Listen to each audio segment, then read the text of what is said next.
Friends, welcome to my YouTube channel yes conceptual coaching और मेरा नाम यश शर्मा है। चलिए तो आज का हम सेशन स्टार्ट करते हैं अपने रीजनिंग के एक चैप्टर से, कैलेंडर से। तो चलिए आज शुरू करते हैं कैलेंडर। हमें पता है कि कैलेंडर ईयर से मिलकर बनता है और ईयर के टू टाइप्स होते हैं, लीप ईयर और नॉर्मल ईयर। नॉर्मल ईयर में डेज 365 डेज होते हैं और लीप ईयर में 366 डेज होते हैं। लीप ईयर 4 साल में एक बार आता है और लीप ईयर में फरवरी का महीना 29 दिन का होता है, जो कि 4 साल में एक बार होता है। और नॉर्मल ईयर 228 डेज होते हैं मंथ ऑफ फेब में, राइट। तो ये तो थी हमारी basic knowledge about leap year, normal year. Now leap year है, ये कैसे पता चलेगा? तो लीप ईयर के लिए जो ईयर, जिस ईयर के लास्ट के 2 डिजिट 4 से कंप्लीटली डिविजिबल होंगे वो लीप ईयर होगा। Suppose we have 2004, so 4 is completely divisible by 4, so this is a leap year.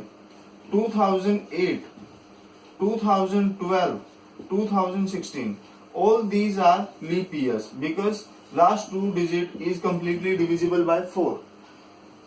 तो ये थे लीप ईयर। अब हमें आइडेंटिफिकेशन करनी आ गई है लीप ईयर और नॉर्मल ईयर में, तो अब हम एक जरूरी बात और जान लेते हैं, ऑड डेज, जो कि हमें कैलेंडर में आगे ऑड डेज की जरूरत पड़ेगी, इसलिए हम जानते हैं ऑड डेज क्या होते हैं। ऑड डेज यानी कि विषम दिन।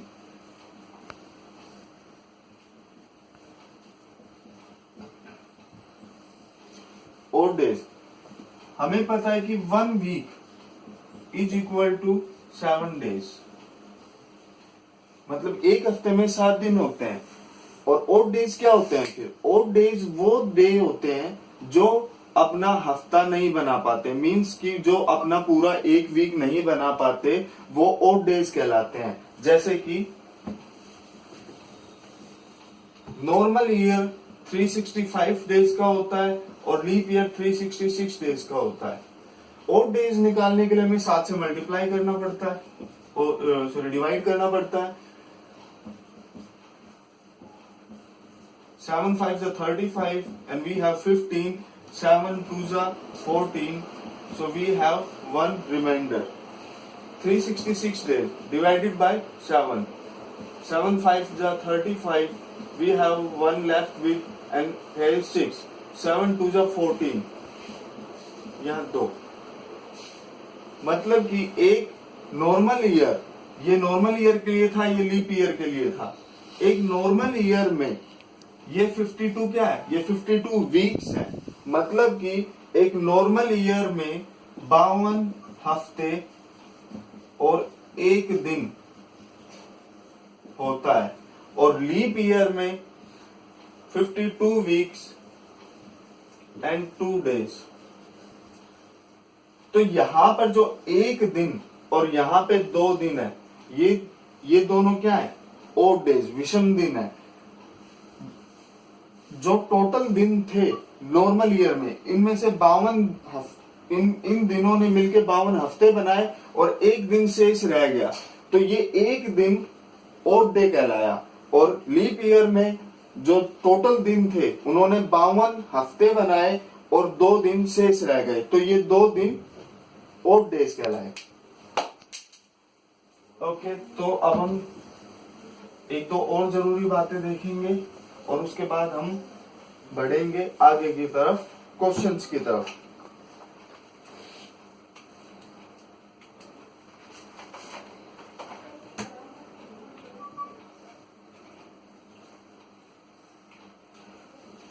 एक और जरूरी चीज, नॉर्मल ईयर और लीप ईयर। नॉर्मल ईयर में अगर 1 जनवरी 2007 नॉर्मल ईयर है, क्योंकि 7 is not completely divisible by 4, so 1 of Jan 2007 is a normal year. तो 1 जनवरी 2007 को सपोज मंडे था, तो 31 दिसंबर 2007 को भी मंडे ही होगा। लेकिन in the case of leap year, अगर 1 जनवरी 2008 लिया हमने यहाँ पे, क्योंकि 2008 8 is completely divisible by 4, so this is a leap year. So 1 Jan 2008 is a Monday, तो 31 दिसंबर 2008 को ट्यूसडे होगा। इसमें जो 1 जनवरी 2007 को अगर मंडे हुआ, तो 31 दिसंबर 2007 को भी मंडे होगा, ये फैक्ट है। लेकिन लीप ईयर में एक दिन लगातार चलता है, मतलब कि 1 जनवरी 2008 को अगर मंडे था, तो इसमें 31 दिसंबर 2008 को ट्यूसडे होगा, due to the month of Feb, क्योंकि इसमें 2 दिन 2 डेज ओड डे होते हैं, इसमें 1 डे ओड डे होता है। इसमें 1 डे ओड डे होता है और यहां मंडे है। इसका मतलब ये है कि अगर एक दिन विषम दिन होता है, और अगर हम आगे चलते हैं, मतलब कि 1 जनवरी 2008 को, तो ये एक दिन काउंट होगा और यहां पर ट्यूसडे होगा। हम सेम ईयर में, इसलिए ये मंडे है, और यहां पे 2 दिन ना बढ़ने की बजाय 1 दिन बढ़ा, क्योंकि 1 दिन ये भी शॉर्ट है यहाँ पे। अब इसमें हम ईयर के अंदर हैं, इसलिए ट्यूसडे है। अगर हम 1 जनवरी 2009 की बात करते, तो यहाँ वेडनेसडे होता, जो ये 2 दिन ऐड होते, और यहाँ पे 1 दिन ऐड होता। हम ईयर में, इसीलिए यहाँ पे 1 का इंक्रीमेंट है। ओके, तो अब शायद जो जरूरी चीजें थी हमने डिस्कस कर लिया। अब हम बढ़ते हैं क्वेश्चंस की ओर। तो क्वेश्चंस क्या पूछेगा? क्वेश्चंस सबसे पहले टाइप फर्स्ट में, if 1 Jan 2007 is Friday, then what will be the day on 1 Jan 2009? एक इस तरीके से क्वेश्चंस पूछता है एसएससी क्या, एसएससी और जितने भी ये लोअर एग्जाम होते हैं 10+2 बेस के, ये सब। तो इस क्वेश्चंस का हम जवाब कैसे देंगे? क्योंकि हमें पता है 1 जनवरी 2007 जो कि नॉर्मल ईयर है, और नॉर्मल ईयर का अगर 1 जनवरी 2007 फ्राइडे है, तो 31 दिसंबर 2007 भी फ्राइडे ही होगा।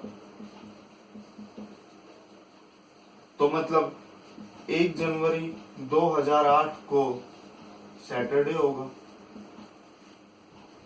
अब 1 जनवरी 2008 को सैटरडे है, तो 31 दिसंबर 2008 को संडे होगा, क्योंकि +1 होता है, क्योंकि लीप ईयर में 1 दिन लगातार बढ़ता है। नॉर्मल ईयर में जो 1 तारीख को है, सेम ईयर में वही 31 तारीख को होगा, सेम ईयर में वही डे, लेकिन लीप ईयर में 1 दिन बढ़ जाता है।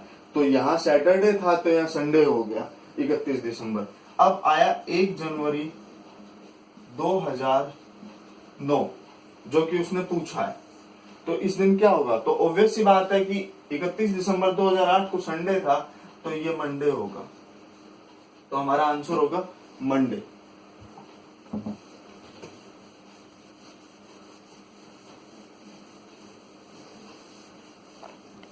तो इस तरीके के क्वेश्चन आप ऐसे सोल्व कर सकते हैं। अब वो पूछ सकता है आपसे, अब थोड़े